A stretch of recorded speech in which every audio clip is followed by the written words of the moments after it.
আসসালামু আলাইকুম। এখন শুনবেন সংবাদ শিরোনাম। আক্রমণ পাল্টা আক্রমণে মধ্যপ্রাচ্যে যুদ্ধাবস্থা। ইরানের ড্রোন হামলায় সৌদি আরামকো তেল শোধনাগার বন্ধ।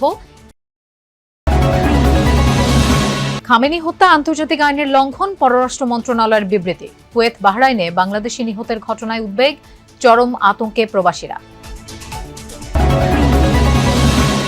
বিরোধী দল থেকে ডেপুটি স্পিকারের জন্য নাম চেয়েছে সরকারি দল। প্রধানমন্ত্রীর সাথে বৈঠক শেষে জানালেন সালাউদ্দিন আহমদ। উদ্বোধনী অধিবেশনে ভাষণ দেবেন রাষ্ট্রপতি। সিরাজগঞ্জে বিএনপির দুপক্ষের সংঘর্ষে নিহত 2। মুন্সিগঞ্জে বাজারের টেন্ডার নিয়ে নিজেদের মধ্যে সংঘাত। আসসালামু আলাইকুম। এতক্ষণ শুনছিলেন সংবাদ শিরোনাম, এখন শুনবেন বিস্তারিত। তাই ইসরায়েল, যুক্তরাষ্ট্র ও তার 6 মিত্রদেশকে দাঁত ভাঙা জবাব দিয়ে যাচ্ছে ইরান। অপারেশন ফতেহ খাইবারের তৃতীয় দিনে 200-রও বেশি মিসাইল ছুড়েছে আইআরজিসি। হামলায় ক্ষতিগ্রস্ত হয়েছে সৌদি আরামকোর সবচেয়ে বড় জ্বালানি পরিশোধনাগার। কুয়েত 3টি মার্কিন F-15 ফাইটার জেট বিধ্বস্ত হলেও যুক্তরাষ্ট্রের দাবি ভুলক্রমে নিজেদের ছোড়া ক্ষেপণাস্ত্রে ভূপাতিত হয়েছে সেগুলো।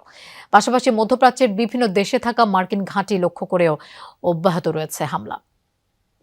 চলছে আরামকোর সবচেয়ে বড় জ্বালানি পরিশোধনাগার রাস তানুরা। সোমবার বিশ্বের অন্যতম প্রধান এই শোধনাগারে হামলা চালায় ইরান। আছড়ে পড়ে একের পর এক ড্রোন। বিস্ফোরণের পর আগুন দ্রুত ছড়িয়ে পড়ে রিফাইনারির বিভিন্ন স্থানে। দৈনিক 65 লাখ ব্যারেল তেল উৎপাদিত হয় এই শোধনাগারে। বিশ্বের মোট জ্বালানির 7% সরবরাহ করা হয় রাস তানুরা থেকে। এর কিছুক্ষণ পরই কাতারের শিল্পনগরী রাস লাফানের জ্বালানি স্থাপনা লক্ষ্য করে ড্রোন হামলা চালায় আইআরজিসি। 2টি ড্রোন আঘাত হানে স্থাপনায়। এছাড়াও হরমুজ প্রণালীতে ওমান উপকূলের কাছে একটি ট্যাঙ্কারে হামলা চালিয়েছে তেহরান।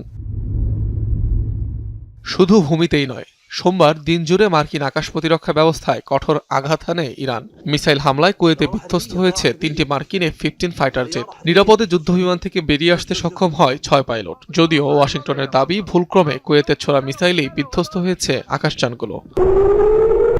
অপারেশন ফতেহ খাইবারের তৃতীয় দিনে তেল আবিব সহ ইসরায়েলের কৌশলগত বিভিন্ন এলাকায় ব্যাপক ধ্বংসযজ্ঞ চালিয়েছে ইরান। যুদ্ধ শুরুর পর ইসরায়েলি ভূখণ্ড লক্ষ্য করে 10 দফায় মিসাইল ছুড়েছে আইআরজিসি। এর মধ্যে 24 ঘণ্টাতেই ছোড়া হয়েছে 200-র বেশি।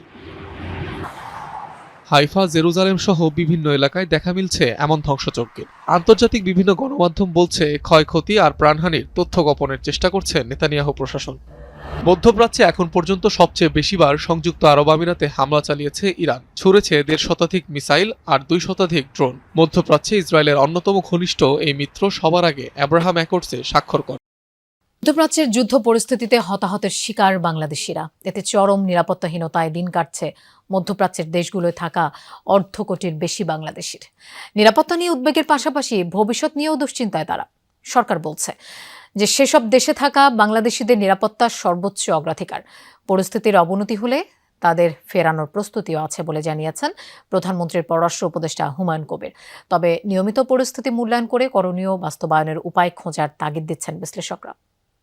ইরানে ইসরায়েল ও যুক্তরাষ্ট্রের যৌথ হামলা, সর্বোচ্চ নেতা আয়াতুল্লাহ খোমেনিকে হত্যা, কয়েকশো মানুষের অকাল মৃত্যু, সব মিলিয়ে পরিস্থিতি জটিল।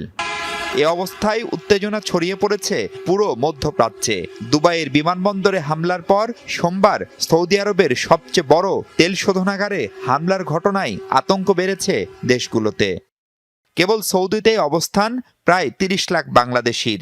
এর বাইরে আরব আমিরাতে লাখ 10 সহ সব মিলিয়ে মধ্যপ্রাচ্যে অন্তত 50 থেকে 60 লাখ বাংলাদেশি কর্মরত।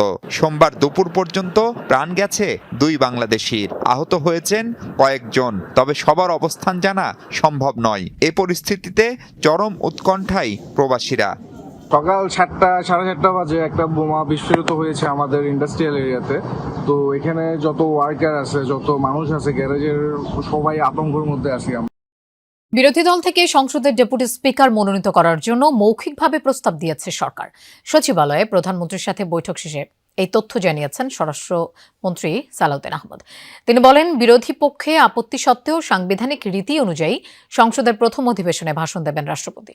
সংবিধান সংস্কার পরিষদ বিতর্কে স্বরাষ্ট্রমন্ত্রী বলেন, সংবিধানে নেই এমন কিছু করবে না সরকার।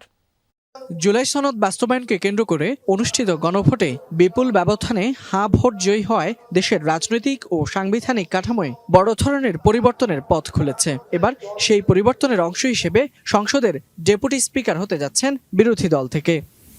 সচিবালয়ে প্রধানমন্ত্রীর সাথে বৈঠক শেষে স্বরাষ্ট্রমন্ত্রী সাংবাদিকদের জানান, এরই মধ্যে প্রধান বিরোধী দল জামায়াত ইসলামীকে ডেপুটি স্পিকারের নাম ঠিক করতে বলা হয়েছে। এবং জুলাই জাতীয় সনদে যে আমরা যেটা ঐক্যমতের ভিত্তিতে যেটা আমরা সমঝোতায় এসেছি রাজনৈতিক সমঝোতার দলিল হিসাবে, সেটার বাস্তবায়ন এখন থেকে শুরু করতে চাই। সেই জন্য আমরা আমাদের দলের পক্ষ থেকে প্রধান বিরোধী দলকে আমরা মৌখিকভাবে আমরা সাক্ষাতে তাদেরকে অফার করেছি তারা যেন ডেপুটি স্পিকার তারা ঠিক করেন এবং সেটা সংসদে স্পিকার নির্বাচনের দিন একই সাথে নির্বাচিত হতে পারে। সংবিধান সংস্কার পরিষদ নিয়ে এক প্রশ্নের জবাবে মন্ত্রী বলেন, সংবিধানে সংশোধনী এনে সংবিধান সংস্কার পরিষদ আনা যেতে পারে, কিন্তু তার আগে সংবিধানে নেই এমন কিছু বাস্তবায়ন করা সম্ভব নয়। সংসদের বছরের প্রথমে এবং নতুন সংসদ গঠিত হলে তার প্রারম্ভিক সেশনে প্রথম দিনে রাষ্ট্রপতি ভাষণ দিবেন। সেটা এখনো পর্যন্ত সংবিধানে বহাল আছে, প্রথা আছে, ট্র্যাডিশন আছে। সুতরাং সেই হিসাবেই হবে। কেউ যদি দাবি করে সেটা ভবিষ্যতে যদি সংবিধানের সংশোধন করে যে রাষ্ট্রপতি আর ভাষণ দিবেন না, সেটা তখন দেখা যাবে। সংবিধান মেনে ত্রয়োদশ জাতীয় সংসদের প্রথম অধিবেশনে রাষ্ট্রপতি ভাষণ দেবে বলে জানান স্বরাষ্ট্রমন্ত্রী। সিরাজগঞ্জে পুকুর দখলকে কেন্দ্র করে বিএনপির দুপক্ষের সংঘর্ষে 2 জন নিহত হয়েছেন, আহত হয়েছেন অন্তত 10 জন। সকালে রায়গঞ্জ উপজেলায় এই ঘটনা ঘটে। এদিকে মুন্সিগঞ্জে টেন্ডার জমা দেয়া নিয়ে মারামারিতে জড়ায় ক্ষমতাসীন দলের 2 গ্রুপের নেতাকর্মীরা। সাতক্ষীরায় শ্যামনগর উপজেলা প্রেস ক্লাবের সভাপতিকে পিটিয়েছে যুবদল নেতাকর্মীরা। সিরাজগঞ্জের রায়গঞ্জের গোয়ালপাড়ায় 5 বিঘা আয়তনের সরকারি পুকুরের দখল নিয়ে দুপক্ষের বিরোধ চলছে বছর দেড়েক ধরে। এরই জের ধরে রক্তক্ষয়ী সংঘর্ষে জড়ায় বিএনপির দুপক্ষের নেতাকর্মীরা।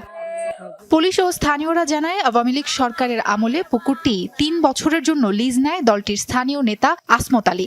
রাজনৈতিক পট পরিবর্তনের পর বিএনপিতে যোগ দেন তিনি। বছর দেড়েক ধরেই পুকুরটি দখল নেওয়ার চেষ্টা করছেন 2 নম্বর ওয়ার্ড বিএনপির সাধারণ সম্পাদক আবু বক্কর সিদ্দিক।